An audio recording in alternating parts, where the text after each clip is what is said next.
The semifinals in college football are here. Is this the most evenly matched four teams we've had since the playoffs began? We'll discuss that and a whole lot more right now. This is Offside Sports.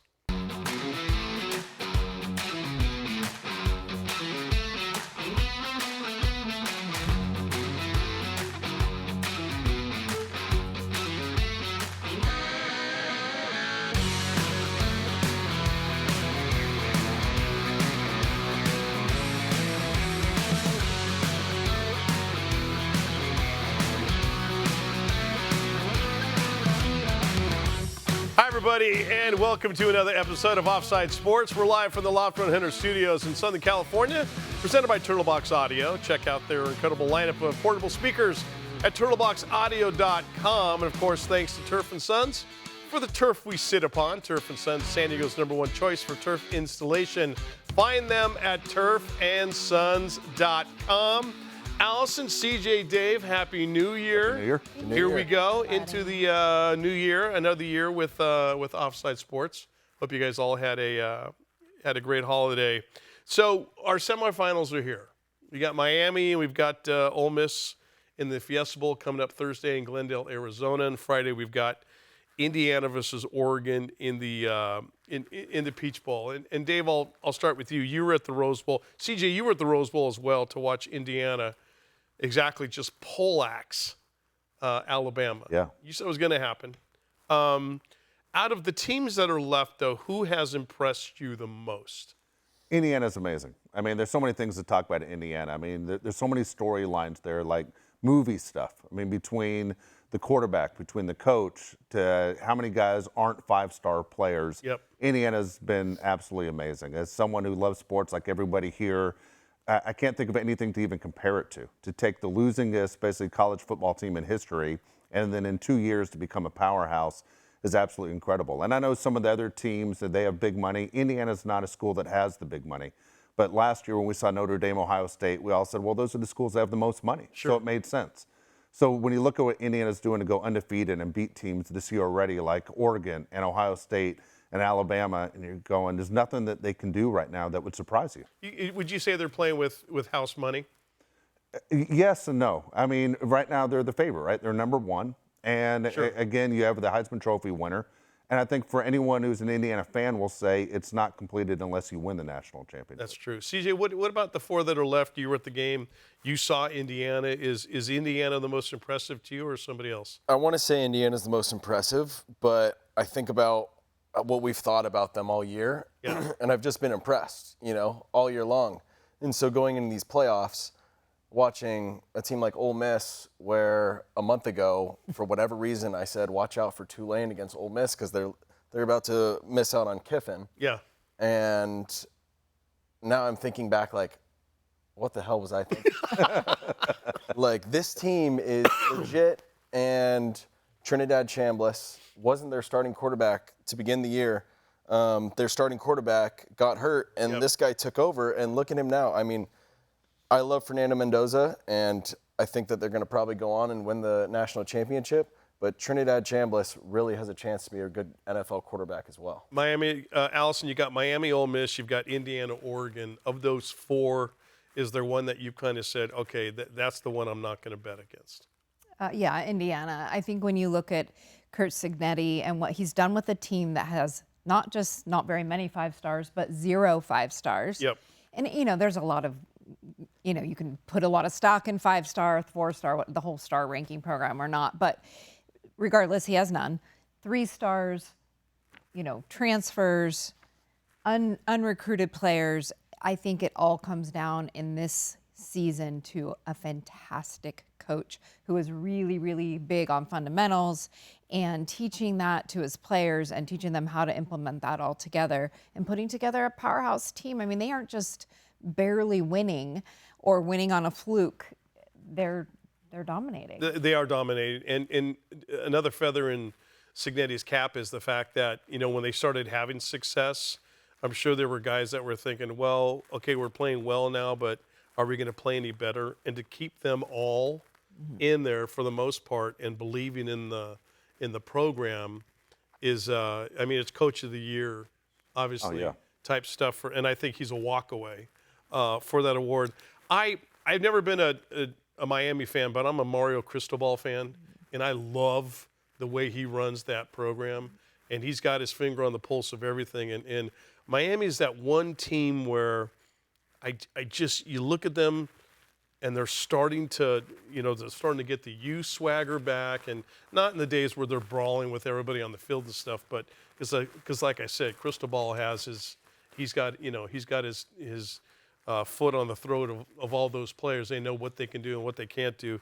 He impresses me. And Miami is that one team that, again, I'm not a Miami fan. I'd love to see Indiana win it all, but Hurricanes are good. We've got some of the coaches talking about their upcoming semifinal games. Here is Mario Cristobal, and he talks about taking on an Ole Miss team that, just a couple weeks ago lost Lane Kiffin, as CJ said. I think, the fact that they have their play callers in place, which is, arguably the most important part. I don't think there's any effect on what they do schematically. And I think that anything that, event like what they went through, I think things like that always galvanize people. So, again, just really impressed with them. It's certainly the best team that we have faced, that we will face, I should say, this year, and looking forward to that opportunity. And I love the fact that he said they will be the best team that we face this year. That's a shot at Notre Dame, and it's a shot at Ohio State, CJ. Yeah, and it's funny you say, how they might not be brawling on the field, but you know what? Those guys that were brawling on the field back in the day, Michael Irvin and Ray Lewis, those guys are on the sidelines. They're bringing the juice. They are bringing the juice back. I might have just said that maybe Ole Miss was the team that I've been most impressed with, but when it comes to this Ole Miss-Miami game, Miami's just way too complete of a team. I think for Ole Miss, they're not really playing both sides of the ball, and I think Miami probably takes them in that one. Ole Miss is, I think, maybe when you look for an underdog, like who's the team you're rooting for if it's not a team that you follow. Right. Ole Miss kind of falls into that, right? I mean, they lose their head coach. Not only that, they're going to lose their coaching staff. And Lane Kiffin can still dictate how much time he lets his coaches coach this Ole Miss team. It's frustrating. It's embarrassing for the NCAA. I feel bad for the Ole Miss players at the same time. The fact that Lane Kiffin got a $500,000 bonus from Ole Miss's last win that he had nothing to do with. He was at an LSU girls basketball game at the time. And the whole thing's embarrassing for the NCAA, but I do feel bad for the Ole Miss guys. And again, those guys are going back and forth from Mississippi to LSU, recruiting, coaching. Yep. You can't keep that schedule up. And Lane Kiffin's getting in the way again of the guys that were supposed to be loyal to him and he was supposed to be loyal to. The calendar's all messed up. It's completely a mistake that a team has a chance to win the national championship, yet the coach that quit on him is the one that dictates what Ole Miss can do to get rid of him. Here's Rebels head coach Pete Golding talking about facing that Hurricane defense. The energy, effort, and toughness, snap in and snap out. I think they've done a really good job. And so, we'll have our issues with that up front. We're going to have to know where some of those guys are and going to have to take advantage of some matchups in the back end, when they present that opportunity. But probably as talented as a group that we've seen that play really physical. Quickly, Christy, let's hear from Indiana head coach Curt Cignetti talking about taking on the Oregon Ducks. Second time around, we're both going to watch the tape of the first game, see what we did well, see what we didn't do well. And, maybe some wrinkles. Both teams will have some wrinkles, obviously, and both teams have sort of morphed since that game because it was a while back. You put the best plan together you can, but at the end of the day, it's which team executes the best plan play out. He could be helping you pick out lumber at Home Depot. I swear to God, that's what Curt Cignetti looks like. He never changes. Does not change. He hasn't changed from day one. Yeah. Dave, quickly, who do you got in your national championship game? Who wins? Indiana and Miami, and I have Indiana winning the whole thing. Okay, CJ. I already told you that I'll have Miami. I'll go with Indiana as well. Yes. I really like Oregon. We talked you into it. It's so hard to beat the same team twice in 1 year. And that's going to be that's a big hill for Indiana to climb. Allison, what about you? Who's in your national championship? Same, Indiana, Miami, and I have the Hoosiers winning it all. And I wrote it down. I've got Miami and Indiana, so we have consensus across the board. Miami is so friggin' good, and they are so good on defense. And if you just watch them play, they fly from sideline to sideline. And it takes you back to the Ray Lewis defense and the Warren Sapp defense and the Russell Marylands of the world, and the Jerome Browns and how ferocious they are. I just think this year Indiana is Destiny's darling. And I think Cignetti is a guy that's absolutely going to have them prepared to play. All right, all 4 coaches left in the playoffs have one thing in common, and that's former head coach Nick Saban. You'll hear about the difference he's made in Curt Cignetti's coaching career, and also what Saban thinks needs to change in college football. Next is Offside Sports rolls on right after this.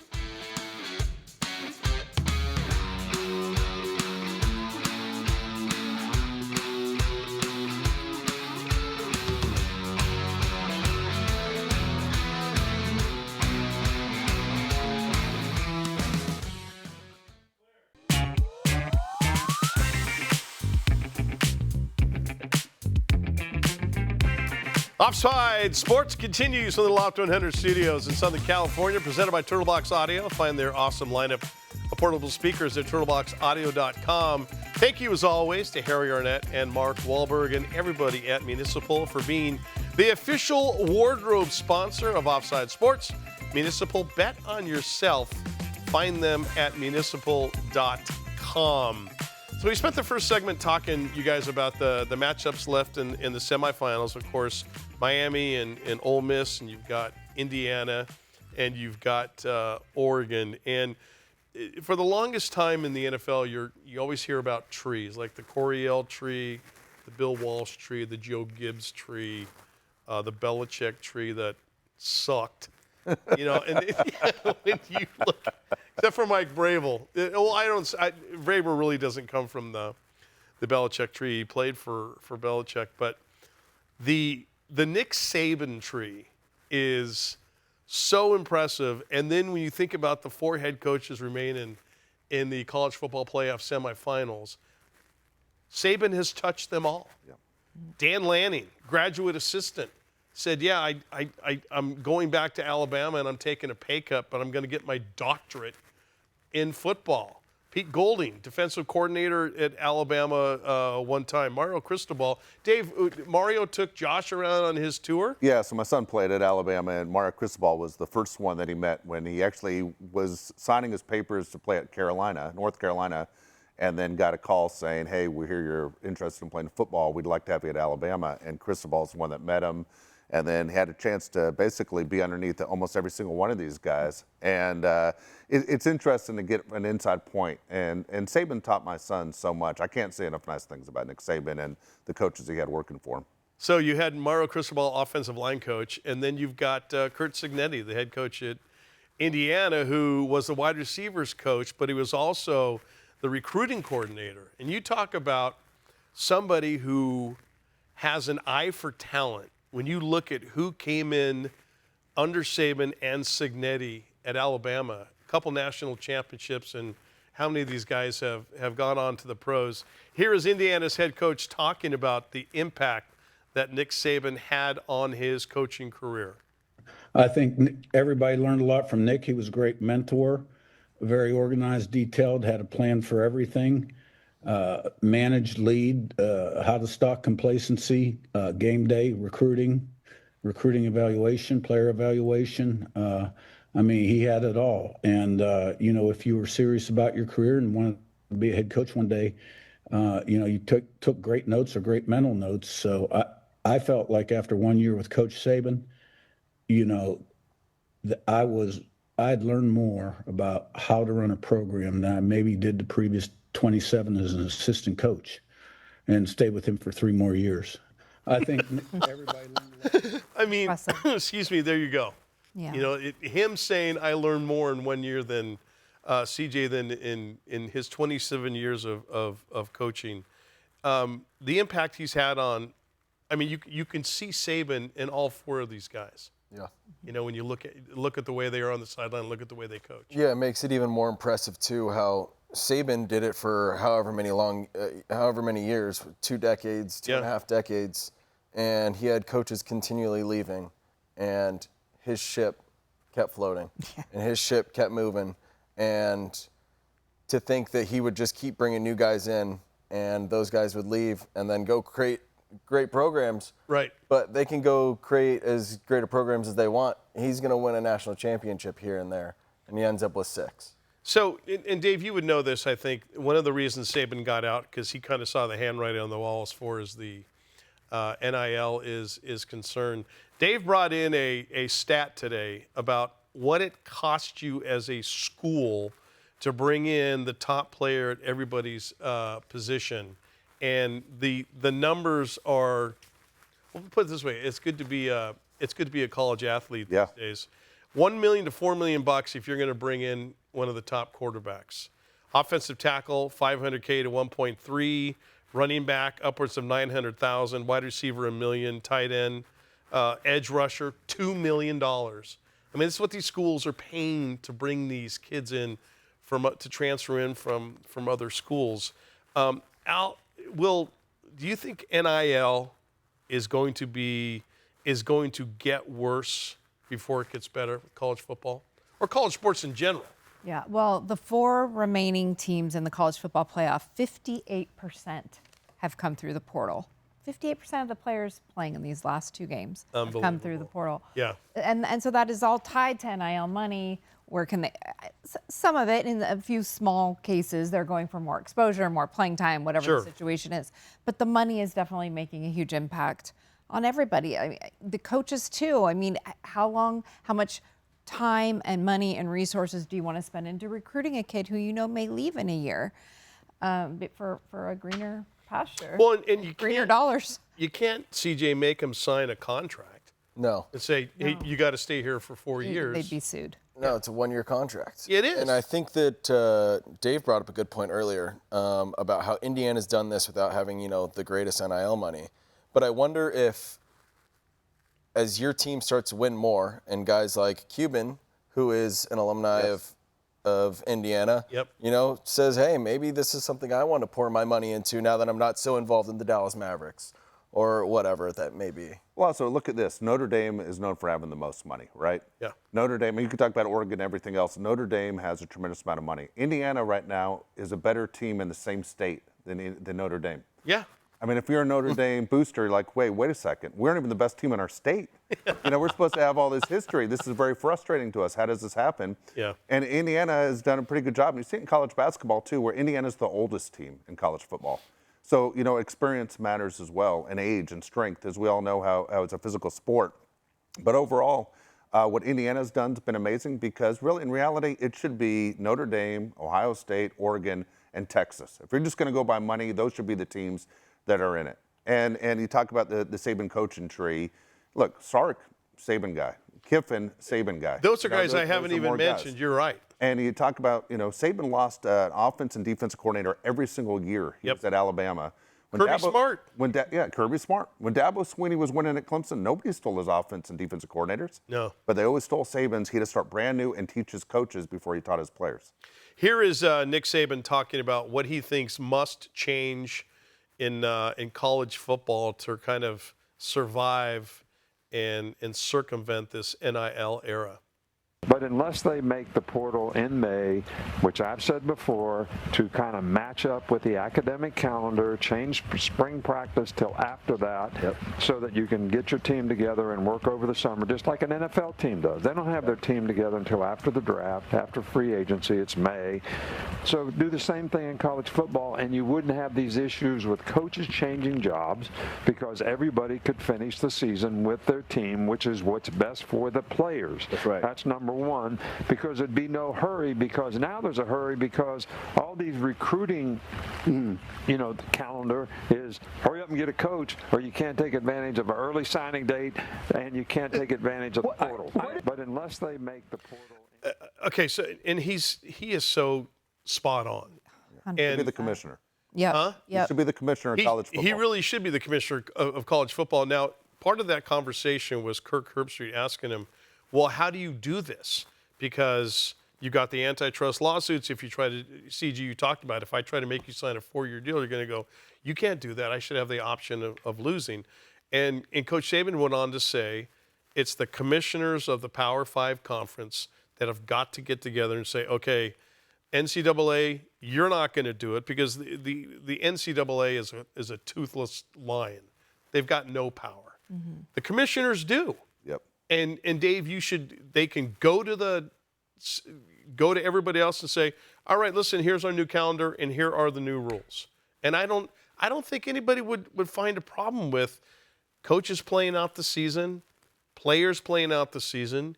You can't contact them. You can still contact them and stuff, but you can't, as far as coaches leaving, can't do it until the season's over. It just seems logical, doesn't it? I don't know what the big fight against any of that would be. It makes no sense. I mean, Saban is exactly right. And we've just spent 2 segments talking about his brilliance in the coaching trees and his knowledge and all the things that Cignetti was saying about him.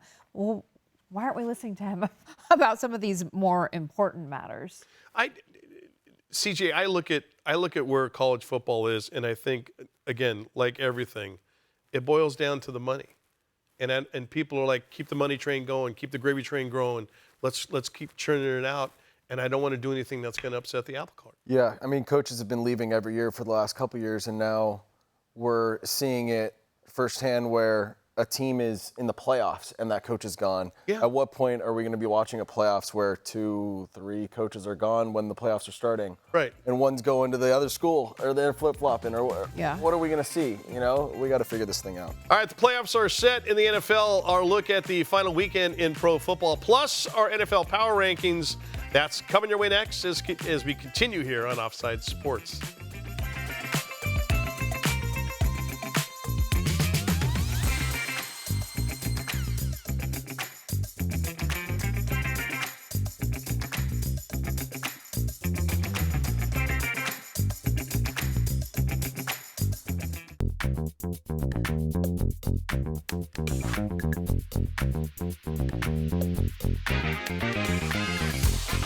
Offside Sports rolls on from the Loft 100 studios here in Southern California, presented by Turtlebox Audio. Find them at turtleboxaudio.com. Portion of the show presented by Babemos Tequila, made for those who chase the sun. Find your bottle at WeDrinkTequila.com. Getting over this cold, I might need a little tequila during the next break. All right, the 2025-2026 NFL season is in the books. We now know who is playing in the playoffs. Denver, number 1 seed in the AFC. You've got the Seattle Seahawks, the number 1 seed in the NFC. Before we talk about those playoff matchups coming up here this weekend, let's get to our power rankings, top 5 in the AFC, top 5 in the NFC. CJ, get us underway. Who are in the most powerful positions in your rankings? First of all, you guys, we've got a lot fewer teams to choose from, so we can't screw these up too bad this time. In the AFC, I've got the Texans leading off. I mean, that defense has just been flying around. Right. They've been incredible. Going in fairly healthy. We'll see what happens. The Patriots, the Broncos, the Jags, and the Chargers. I want to talk about the Chargers really quick just because I would have them much higher, but I don't know what we're going to get from Justin Herbert, but they are getting healthy. So good point. I'm excited to see what they can do. I really do think that they can take it to the Patriots. All right, who do you like in the NFC? The NFC, my Super Bowl champion, Seahawks at number 1, the Bears, Rams, 49ers, and Packers. Same thing with the Packers. I mean, we're at a point in the season where everyone's banged up, and we're seeing it happen with the Packers. They basically just threw in the towel in their last game against the Vikings, and if they don't bring stuff together, they're going to get their kicked. It's going to be interesting to see them losing Micah Parsons. Yeah. How that affects them in the playoffs. Allison, who do you got? All right, in the AFC, I have the Jags first. I think they've been just on a roll. The Patriots, then the Denver Broncos, who you all laughed at me. Hey now. When I said from week 1 that they were going to be right where they are. Well, they can't lose this week. Right. Bo Nix, I think, is a confident player. I think Sean Payton is a great coach. Then I have the Texans and then the Bills. Still have a little faith in those Bills. In the NFC side, I've got the Seahawks at number 1. I think that they've got, I think they're one of the most complete teams in the NFL. They are rolling right now. Yeah, they're so complete with their defense. their coaching, even though he's first-year head coach, it's strong performances across all three phases. I think they're great. Then the Bears, Rams, I still have the Eagles in there, even though I have some doubts about them. And then the Panthers, who I think have come on really surprisingly strong. Right, shocked a lot of people. All right, Dave, what does your power rankings look like in the AFC? A lot different than everybody else's, I'll tell you that. It's, right. It's interesting. So looking at the AFC, I think the one team in the AFC that is outstanding is Jacksonville. I mean, Jacksonville's been pretty amazing what they're doing. You guys are going to laugh at me with the Chargers, but I like what the Chargers can do. I think if the Chargers get by the Patriots, and I expect them to get by the Patriots this week, I think the Chargers will go to Denver and they will upset Allison's Broncos. I don't think the Broncos are that impressive. Shots fired. I think the Chargers are a better team. I think you will see. They're not going to get past the Patriots. All right. That's cute. All right, here we go. All right. Again, I thought it was my segment. I didn't mean to talk while you were interrupting, but that's okay. But I'm going to go Chargers over the Patriots. I'm going to go Chargers will take out the Broncos. I'll finish it out for you. Chargers are going to face the Jags in the AFC Championship game. Texans, third team, Patriots fourth, and the Broncos to make Allison feel good in the new year. I put them last. Who do you have in the NFC? In the NFC, I have Seattle, but they're not saying I think Seattle's the best team. I still say I like the Rams in the NFC. Though both those games with Seattle and the Rams are very close. If you recall the game in Seattle, some questionable things happened. I like the Rams. I like Stafford. 49ers, I'll pick them to beat the Eagles this week, and I have the Bears at number 5, even though history will tell you quarterbacks who are playing their first playoff game like Caleb Williams is struggle. So would not be surprised if the Packers win that game. Little puckering that goes on. All right, I will start off my power rankings with the AFC. And they're number 1. I've got the Denver Broncos. That's the best team in the AFC. I like the Pats as well, and I think the Pats are going to be tough for the Chargers this weekend in Foxborough. Jacksonville, amazing, kind of somewhat of a turnaround. Trevor Lawrence really kind of morphing in the quarterback we thought he was going to be. Bills, I would love to see him beat Jacksonville, but I'm not sure. And then I've got the Texans with that defense at number 5. In the NFC, to me, I think Seattle is the most complete team right now in the NFL. I'm not surprised if they win the whole thing. I'm so happy for Sam Darnold. Where did he go to school again? I forget. Yeah, I like the Rams. Then Rams, I think, are putting it all together at the right time. And then the last 3, I've got the Eagles, although I'm not so sure. The Bears and the Green Bay Packers to round out my my top 5. All right, so the playoffs are set in the NFL, and you got the Rams at the Panthers, Packers at the Bears, Bills at the Jags. You got the Eagles hosting the 49ers. LA visits New England, and Pittsburgh hosts the Texans to close out wild card weekend. Dave, quickly, who do you have winning those football games? All right, my 6 are in the NFC. I have the Rams, I have the Packers, I have the 49ers. In the AFC, I have the Chargers, the Jaguars, and the Texans winning this weekend. What do you think is there one there where you're kind of like, I'm not very sure? Yeah, I'll be honest with you, in the AFC, you guys, I know say you think the Patriots are going to blow right by the Chargers, but I said honestly, the Patriots haven't been proven. They've played an easy schedule the entire year. Let's see what happens. I'll take Harbaugh over Rabel. That's why I'm looking at it. And so in the NFC, look, the Rams are supposed to destroy the Panthers. Yes. Right? But look, the Panthers can surprise you. Panthers beat them early on. The Packers-Bears game's tough, and the 49ers-Eagles game to me is the toughest. CJ, who do you like in these wild card matchups? I like the Rams over the Panthers. Same kind of thing. Like I'm not so sure about that game just because the Rams finished on a 3-game skid there. Well, actually 2-game skid and then barely made the last game out. But Bears over the Packers, Niners over the Eagles, and then in the AFC, Jags over Bills. I think if the Bills beat the Jags, they could go on to win the Super Bowl. But at the end of the day, the only person I trust in that team is Josh Allen. Right. Patriots over the Chargers, and then the Texans by like 4 touchdowns against the Steelers. Allison, what does your AFC wildcard picture look like? AFC Jags over the Bills, which makes me kind of sad for Josh Allen. Me too. I would love to see the Bills win, but I think the Jags are on a roll.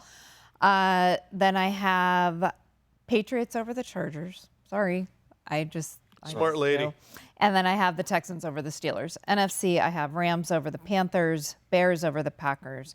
And I would love to say the 49ers, but I have the Eagles winning that one because I just think the 49ers are so decimated with injury. I think it's going to be a tough one. I like the Rams over the Panthers, and to me, you guys, that's not going to be a contest because you think of if you're the Carolina defense, okay, who are we going to stop? Okay, pick your poison. That's going to expose you in those other areas. I like the Bears beating the Packers, even though Caleb Williams' first playoff game, he's been dynamite this year. Where did he go to school? Huh. I'm going to take the Bills over the Jags because I don't want Josh Allen to end up like Phillip Rivers, or he's starting to become that Peyton Manning against Tom Brady, where he finally gets over the hump. But God, it was so far down in his career. I'm going to take the Bills over the Jaguars because he's going to will them to win. And sometimes it seems like he's the only player with the Buffalo football team. I'm going to take the Eagles handling the 49ers only because the 49ers are as beat up as they are. And it's cold, you're outside, not saying that they play inside, obviously up in Santa Clara. I like the Eagles over the 49ers. I've got the Pats, and this isn't because I'm a Raider fan, and they absolutely are the worst team in the NFL. But I think the Pats beat the Chargers, and I think they handle them.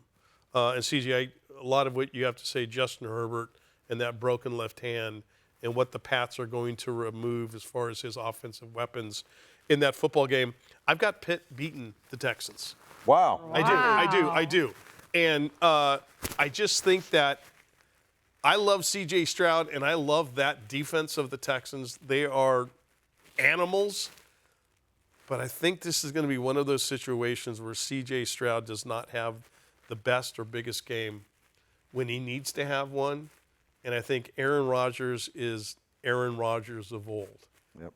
And I think that it's, you look at the way they almost lost that game last weekend. It comes down to a missed field goal, obviously. But I thought Aaron Rodgers looked great, and I think he's playing like that old Aaron Rodgers. And I like the Pittsburgh Steelers over the Texans. Now, that said, I think Seattle's the best team in the NFL.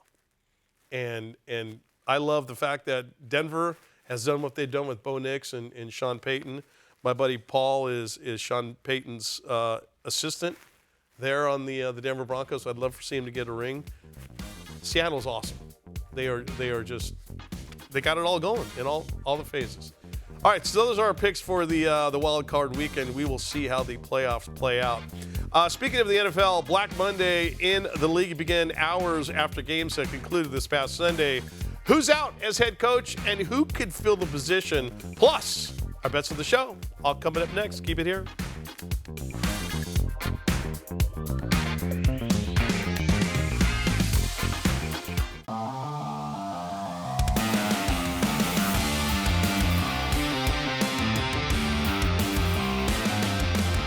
Our final segment here on Offside Sports, brought to you by Turtlebox Audio. Live free, listen louder. Find their amazing lineup of outdoor Bluetooth speakers at turtleboxaudio.com.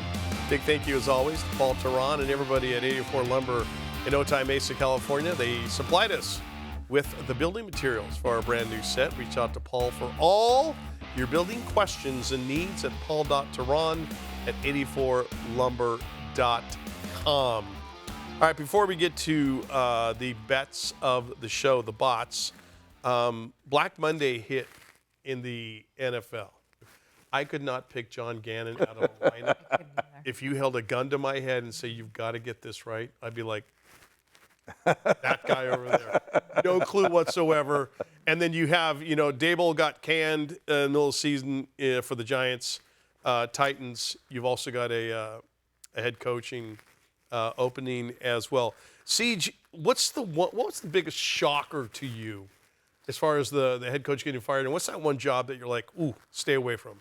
The biggest shocker to me was Raheem Morris. 2 seasons, both 8 and 9 seasons. I mean, no, that's not the greatest you can imagine. But, I mean, I look at what he dealt with, and what he dealt with was a GM who went and signed a $180 million quarterback in Kirk Cousins, and then decides to go draft a quarterback with their first pick. Yep. And then I just am here left scratching my head.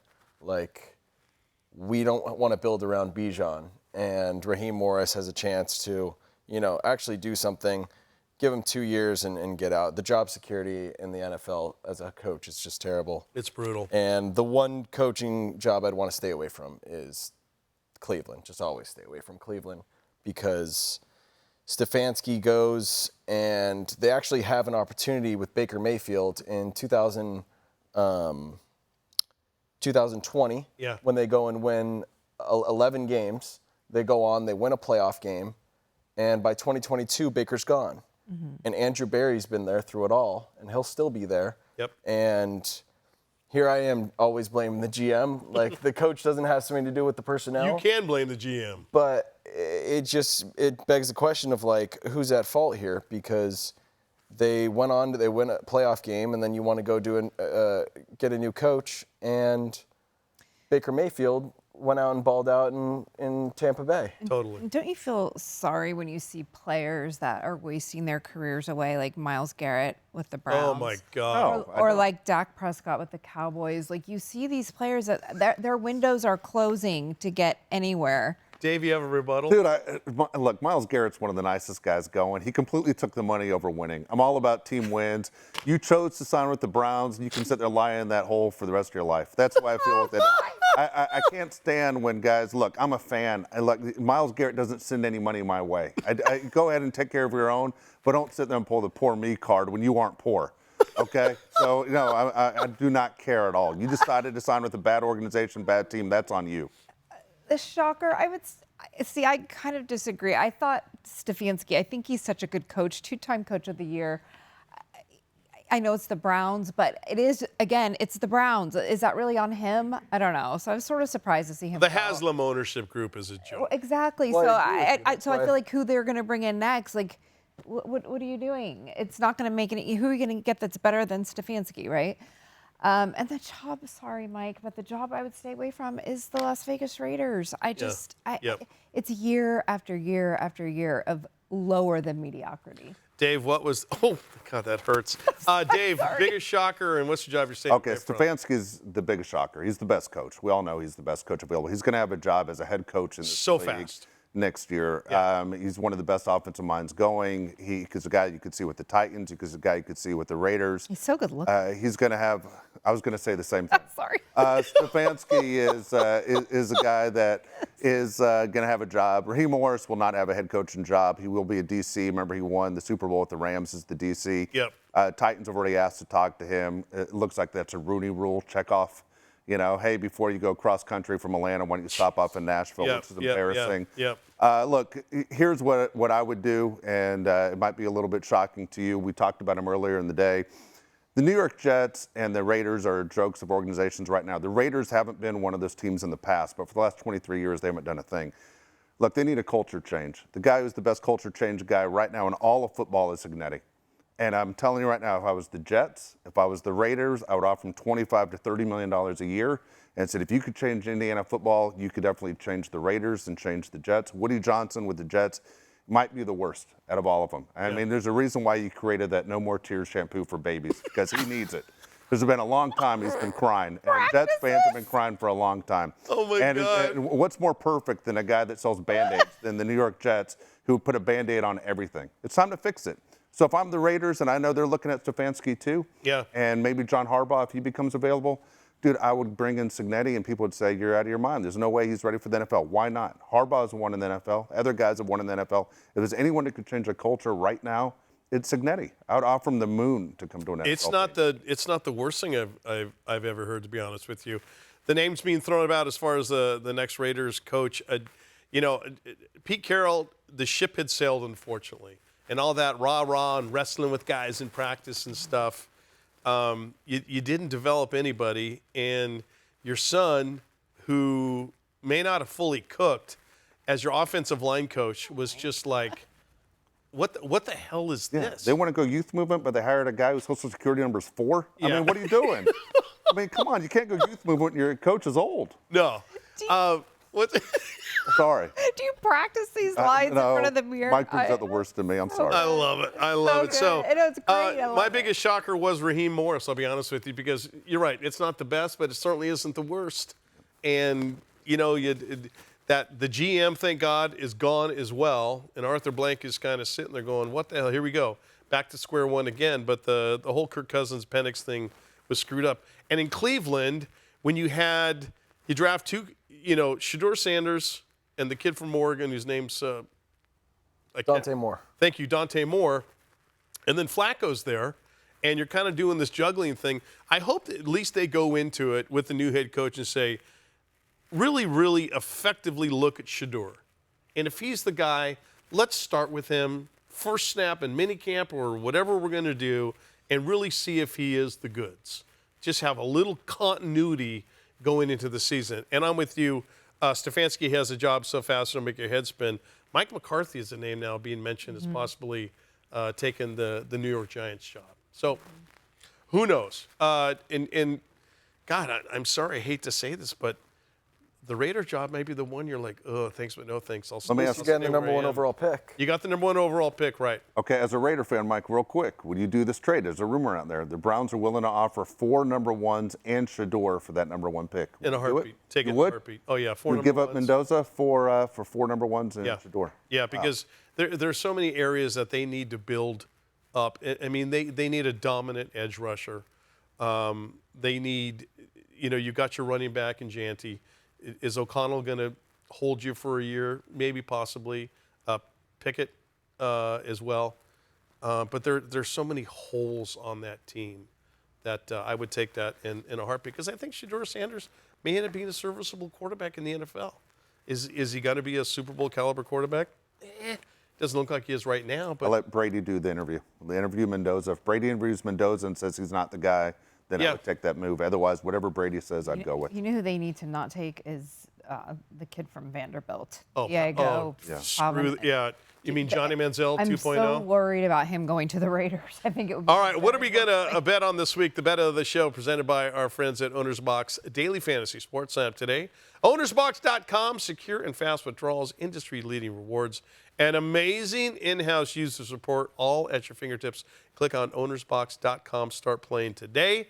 Congratulations to Allison Ratzlaff. She was our fantasy bet winner for the year 2025. We start the new year 0-0. CJ, what is your Owner's Box bet for this show? Look, I said it about a bet early in the year, which was like an over 16.5 receiving yard. Right. With Puka Nacua, over 93.5 receiving yards, it could also hit in one play. Absolutely.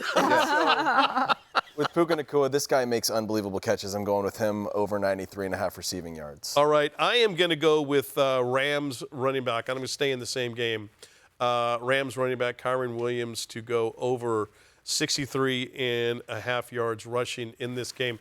As I said earlier, CJ, if you're Panthers, pick your poison. Who are you going to try to take out of the game? And I think that they're going to try to take Puka Nacua out of the game, which should open up the running game. Good Dave, luck. What is your bet? Yeah, exactly. Exactly. I like that. Again, the Chargers-Patriots game we spoke about a lot, so I'm going to go with Drake May in this game, but I'm going on the under the 241.5 yards passing for Drake May, so I'm going less than in that one. Allison, quickly, your bet.